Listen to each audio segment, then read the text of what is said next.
Death on the River Nile is the movie that I am reviewing tonight. I wasn't really expecting to do one of these because I filmed a different project that will be out either tomorrow night or Monday night. So I needed to buy myself a little bit more time to work with a collaborator on that video.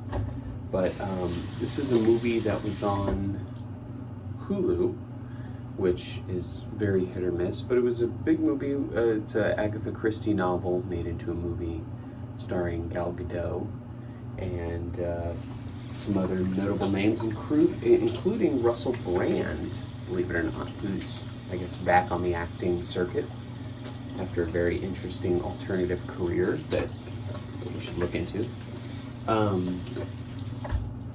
I don't really have much to say on the movie other than the visuals, just because from a story perspective, I can't speak on the novel super well. But obviously it's like a murder mystery, like a dinner theater murder mystery style, and it's good. I don't listen. I'm not a Agatha Christie person, so I don't know. It's a little bit predictable. It's a little bit like the game of Clue, right? And it comes from a different generation, different era of storytelling. But regardless, visually, the movie is really beautiful in a very very endearing way. They use a ton of green screen and like CGI backdrops and CGI to make this movie work, and it doesn't look great. It looks like, I made a comment to Sam that I was like, I feel like I'm watching the Barbie movie, which had that same look but very intentionally stylistically. But this movie did that, but I think in a more non-intentional way, more out of the restrictions of filmmaking. Anyway, it doesn't matter. It was really nice. It was really beautiful. There's a ton of color. It was very poppy. It had like a similar color palette to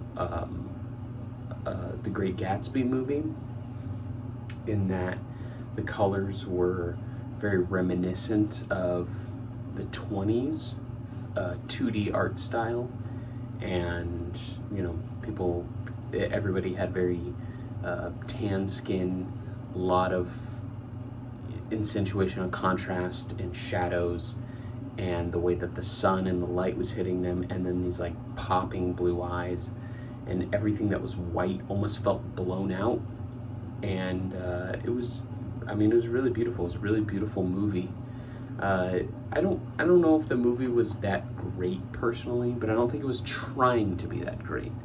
It was sort of trying to be campy, again, like the way that you would perceive an Agatha Christie story in 2023. So it was a little bit cardboard cutout, but the change happened. The very beginning was very fun and silly and goofy, and then the end of the movie was very intense but still cheesy. I don't know how to describe it other than it felt very much like the game of Clue.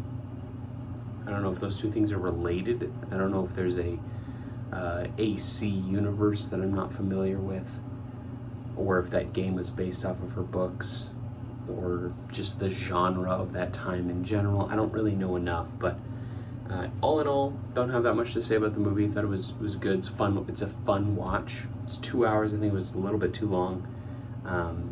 But I would give it